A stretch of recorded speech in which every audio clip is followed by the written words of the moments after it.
Наш эфир продолжает брифинг оперштаба по лесным пожарам. Узнаем о текущей обстановке в республике. Предлагаем послушать.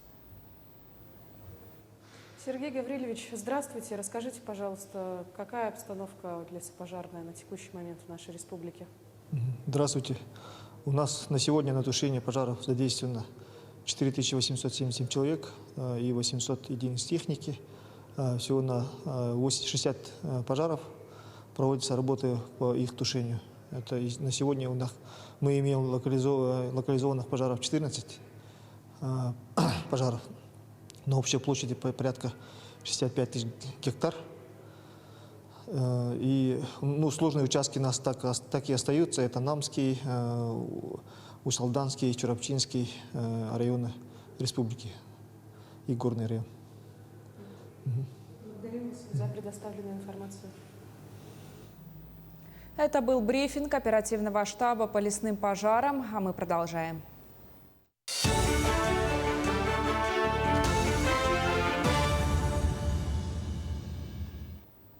В эфире новости, в студии Кристина Якупова. Здравствуйте. Главные темы к этому часу.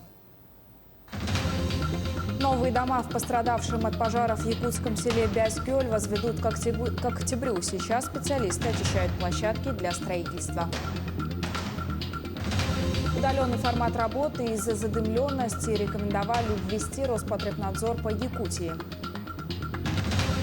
Дни якутского кино пройдут во Владивостоке в сентябре.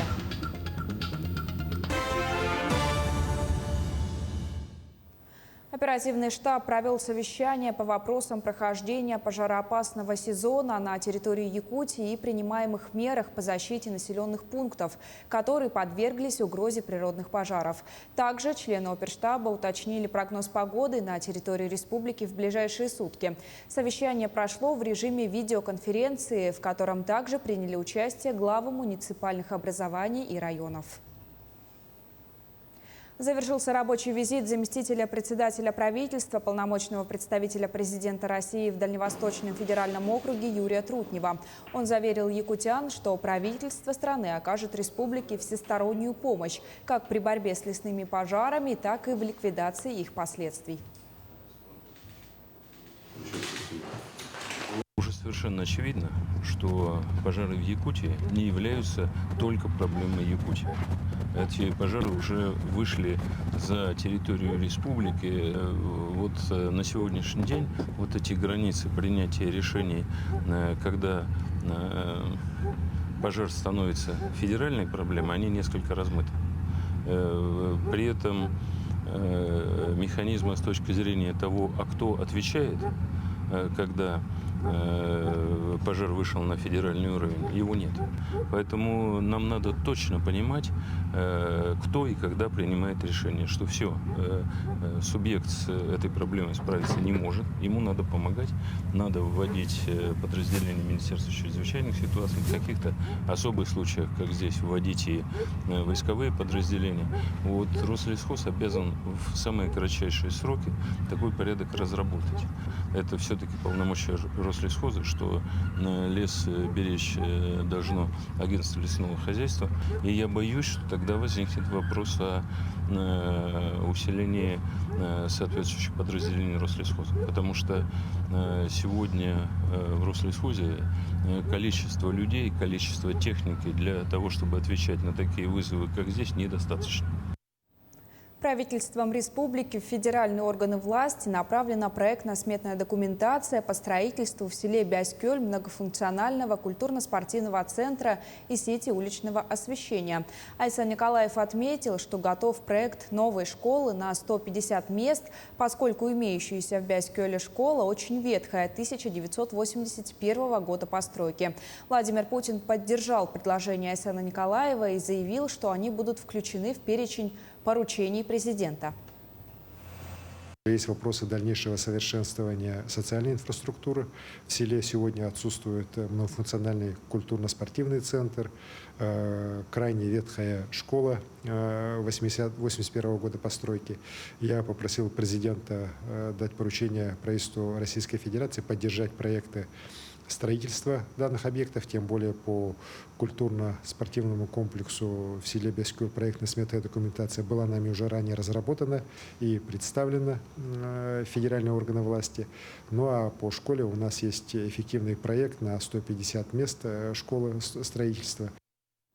Тем временем возвести новые дома в селе Бяскюль могут начать уже на следующей неделе. Сейчас там идут восстановительные работы. Власти Якутии приняли решение о строительстве домов с использованием цельных деревянных панелей. Их должны ввести до середины октября этого года.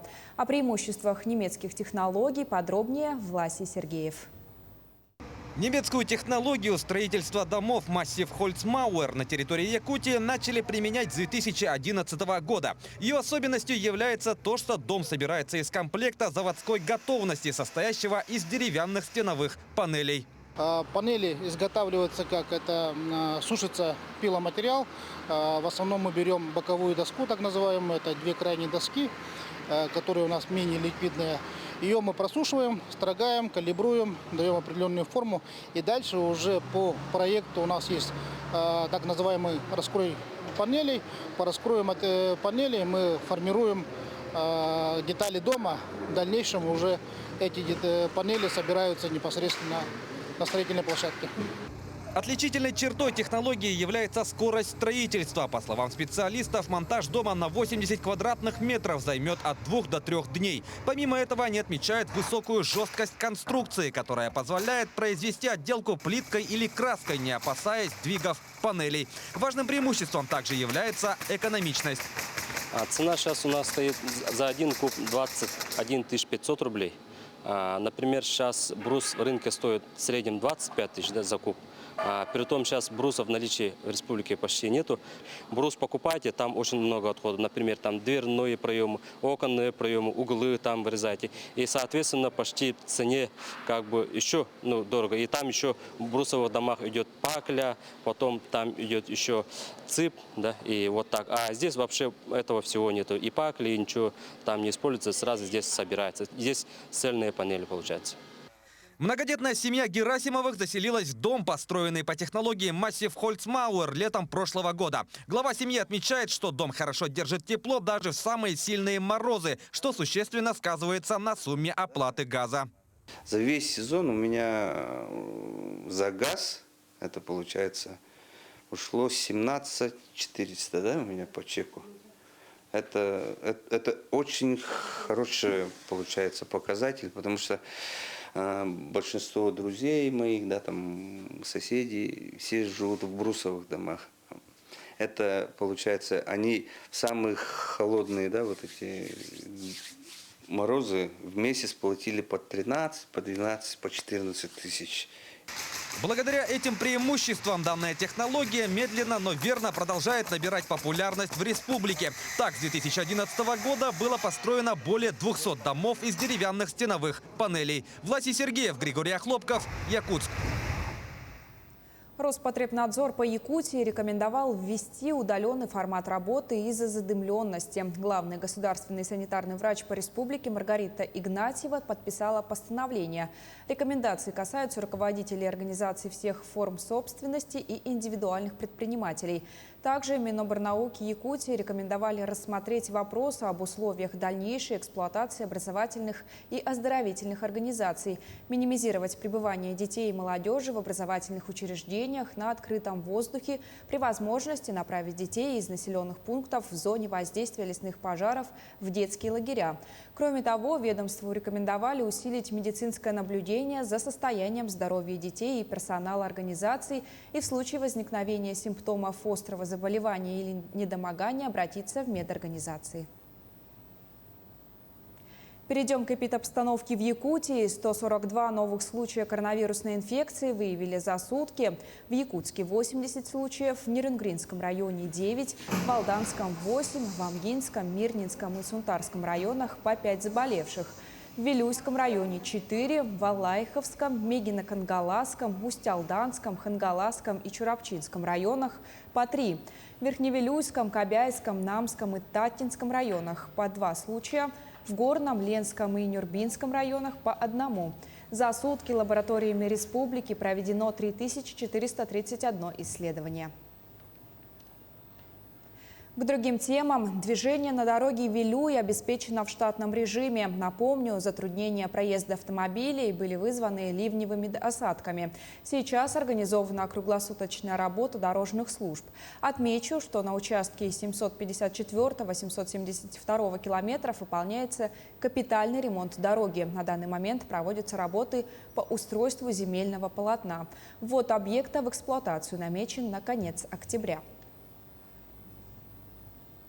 Жильцы аварийного дома по улице Бестужева-Марлинского уже не первый год страдают от жилищных условий. Управляющая компания не предпринимает никаких действий. Последней каплей в этой многолетней истории стал недавно рухнувший пол в кухонном помещении.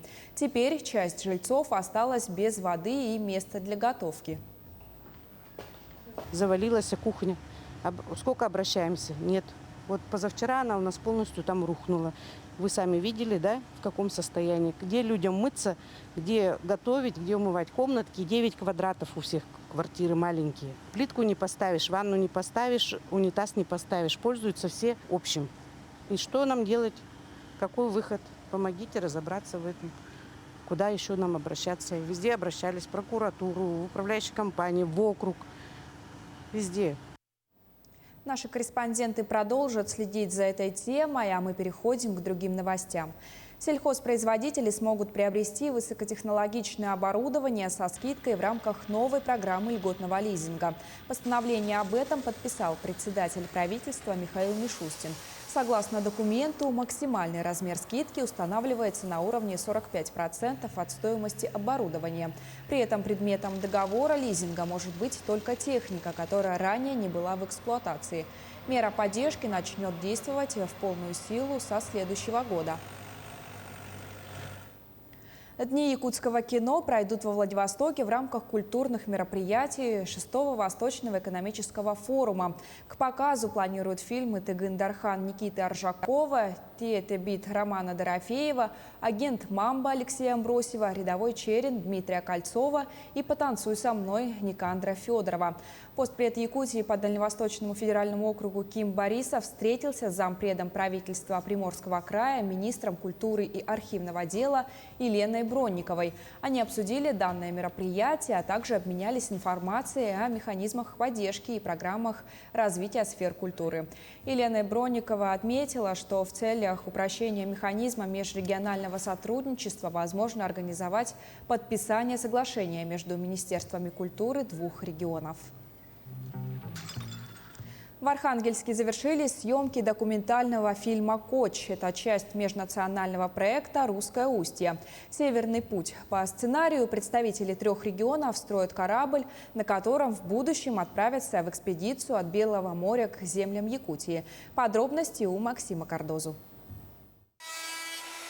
Километры стружки, звуки молотков и пил, запах горячей смолы. В Архангельском доке в течение месяца шло активное строительство корабля по старинным русским чертежам. Его размеры впечатляют. Длина 19 метров, ширина 6. Под паруса поставят 2 мачты. Такое судно и называется «Коч». Это традиционные поморские суда, которые ходили в Западной Арктике и далее по всему Северному морскому пути, начиная с XIV века. Строились они у нас на Поморье, и по мере продвижения промышленного люда дальше строились в Якутске, в Охотске и далее на восток. И мы решили этой инициативой возродить народное ремесло. Считается, что именно на таких судах в XVI веке новгородцы добрались до территории современной Якутии и основали поселение Русское Устье. Энтузиасты решили воссоздать тот морской путь и снять про эту экспедицию документальное кино.